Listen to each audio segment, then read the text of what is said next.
మనకి స్నానము అనేది ప్రతినిత్యము చేయాల్సిందే. ఇవాళ స్నానం చేస్తాను రేపు చెయ్యను అనేటటువంటిది ఏం లేదు. ప్రతినిత్యము స్నానాన్ని ఆచరించి తీరాల్సిందే ఎవరైనా. మరి ఇన్ని స్నానాలు రోజు చేస్తున్నాం కదండి, మీరు అనేక స్నానాలు చెప్తూ ఉంటారు. ఈ కార్తీక మాసంలో చేసేటటువంటి స్నానం యొక్క ప్రత్యేకత ఏమిటి అంటే, కార్తీక మాసానికి చాలా విశిష్టత ఉంది. ఎలాంటి సమయంలో స్నానం చేయాలి, స్నానం చేయటం వల్ల వచ్చే ఫలం ఏమిటి అంటే, అమ్మవారి యొక్క శ్రీ విద్యని మొత్తాన్ని చంద్ర విద్య అని పిలుస్తాం. చంద్ర కళలు అనేటటువంటిది చాలా విశేషంగా మనకి చెప్పడం జరుగుతుంది. ఆ చంద్ర కళలన్నీ కూడా మనకి వెళ్ళి బాగా పారేటటువంటి నీళ్లల్లో, చెట్లల్లో ఉండేటటువంటి ఔషధీ ప్రదేశాల్లో చాలా విశేషంగా వస్తుంది.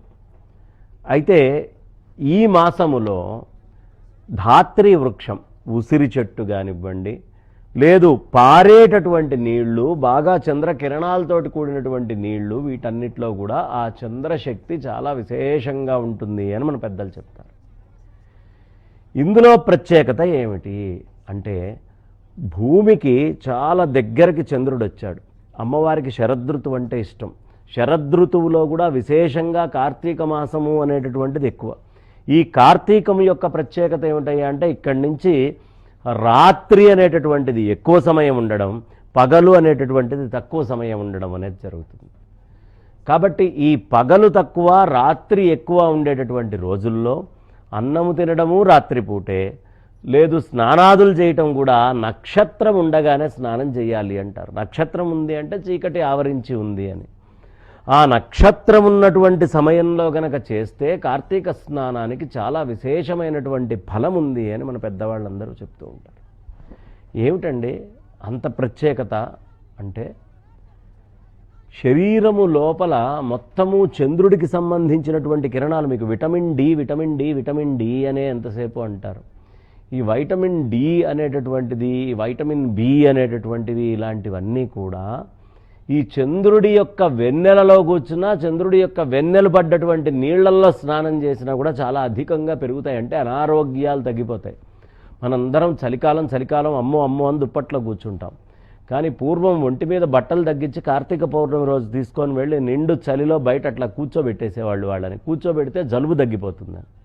చలిలో ఉంటే జలుబు వస్తుందిగా, కానీ జలుబు తగ్గిపోవడానికి మందటది కార్తీకములో వెళ్ళి ఆ చంద్రకిరణాలలో కూర్చొని ఉండడము అనేది. కాబట్టి చంద్రుడు మిగతా అన్ని సందర్భాల కంటే విశేషమైనటువంటి ఫలదాయకంగా ఈ కాలంలో ఉంటాడు అని ధర్మశాస్త్రం చెప్తాం.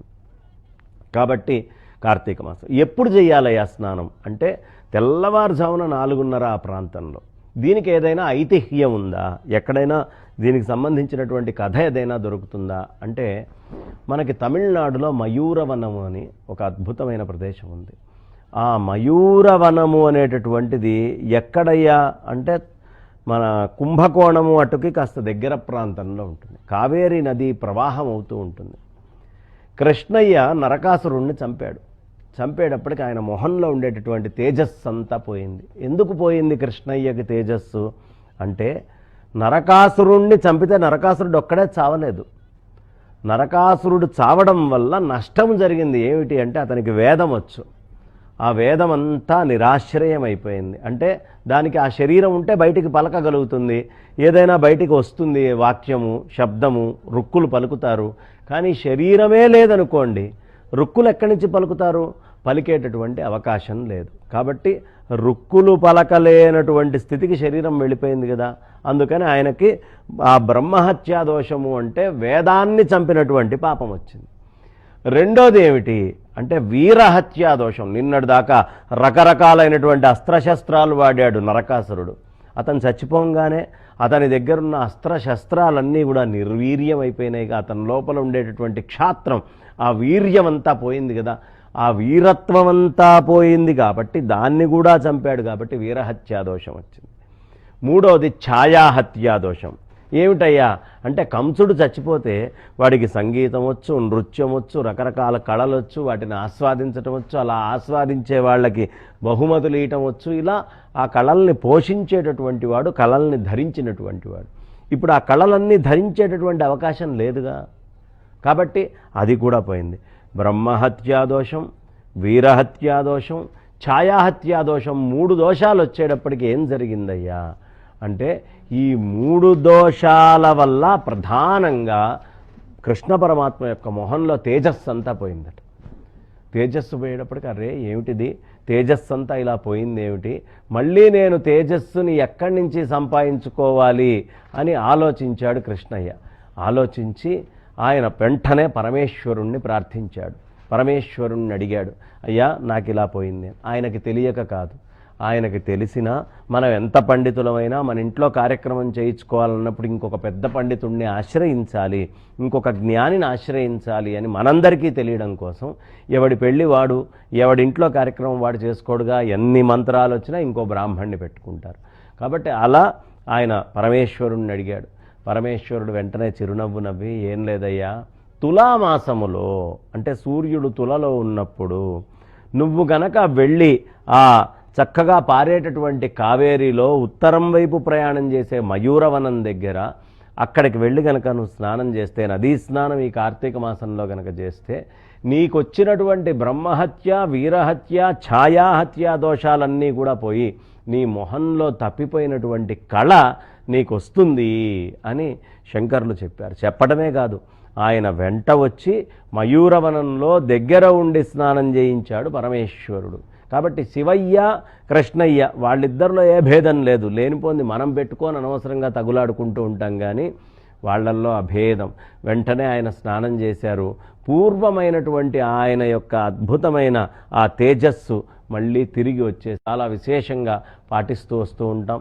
ఈ సోమవారం నాడు ఇంకా చాలా విశేషం. కార్తీక స్నానం యొక్క ప్రత్యేకత మళ్ళీ పౌర్ణమి, సోమవారాలు, సోమవారం అంటే చంద్రుడి వారం, ఇలాంటప్పుడు చేస్తే ఇంకా విశేషమైనటువంటి ఫలం ఉంటుంది నదీ స్నానం చేస్తే అని మన పెద్దలందరూ చెప్పారు. కాబట్టి ఆ విధమైనటువంటి కార్తీక స్నానాదులు, అందులో కూడా మనకి సముద్రము, లేకపోతే చక్కగా నది పారేటటువంటి నదీ జలము, లేదు ఇంకా చక్కగా ఎక్కడైనా తటాకాలు, కూపాలంటే ఒక్కొక్క స్థాయి దిగుతూ వచ్చి తటాకమో కూపమో ఉంటే అక్కడ చేయొచ్చు, లేకపోతే చిన్న చిన్న కోనేర్లు అలాంటి వాటిల్లో చేయొచ్చు, లేకపోతే బావుల్లో సూర్యుడు చంద్రుడి యొక్క కిరణాలు పడేట్టుగా ఉన్న బావుల్లో నీళ్లు తోడుకొని స్నానం చేసినా కూడా చాలా విశేషమైనటువంటి ఫలదాయకంగా ఉంటుంది అని మన పెద్దలు చెప్తూ ఉంటారు. కాబట్టి అలాంటి ఆ అద్భుతమైనటువంటి సన్నివేశం ఎప్పుడు పడితే అప్పుడు రాదు, ఈ కార్తీకంలో విశేషంగా వస్తుందని ఈ కార్తీక స్నానానికి ఇంత ప్రాధాన్యత. ఇందులో కూడా ఉసిరి చెట్టు నీడ పడేటటువంటి నీళ్లు గనక ఉంటే ఇంకా ఓషధీ గుణం పెరుగుతుంది, అక్కడ స్నానం చేస్తే ఇంకా విశేషము అని మన పెద్దలు చెప్తారు. అలాంటి స్నానాదులు అందరూ ఆచరించి ఆ పరమేశ్వరుడికి అత్యంత ప్రీతిపాత్రులు అయ్యేటటువంటి అవకాశాన్ని ఇచ్చే మాసము ఆ స్నానం. కాబట్టి కార్తీక స్నానానికి ఇంత విశిష్టత అని మన పెద్దవాళ్ళు చెప్పడం జరుగుతోందమ్మా. అలాగే